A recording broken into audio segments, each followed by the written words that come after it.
রব্বুল আলামিন ওই ব্যক্তির জন্য 70,000 ফেরেশতা নিয়োগ দিবেন যারা সারাদিন ওই লোকের জন্য মাগফিরাতের দোয়া করবে। শুধু এখানেই শেষ নয়, বিশ্বনবী ফরমান ওয়া ইন মাতা ফি যালিকাল ইয়াউমি মাতা শাহিদান, ওই দিন যদি ওই ব্যক্তিটা ইন্তেকাল করে সে শহীদ হয়ে কিয়ামতের দিন আল্লাহর সামনে দাঁড়াবে। সকালবেলা যদি পড়েন 3 বার আউযু বিল্লাহি সামিল আলিম মিনাশ শাইতানির রাজিম 3 বার পড়ে সূরা হাশরের শেষ 3 আয়াত যদি তেলাওয়াত করেন, তাহলে আপনার জন্য আল্লাহ তাআলা 70,000 ফেরেশতা নিয়োগ করবে। সারাদিন তারা আপনার জন্য মাগফিরাতের দোয়া করবে।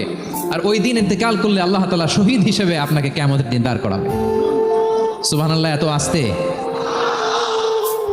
আবার সন্ধ্যাবেলায় যদি পড়েন, সারা রাতের জন্য 70,000 ফেরেশতা মাগফিরাতের দোয়া করবে। ওই রাতে মারা গেলে শাহাদাতের মৃত্যু নসিব হয়ে যাবে। এজন্য এই দোয়াটা পড়ার দরকার আছে না নাই? আযকারুস সাবাহি ওয়াল মাসা।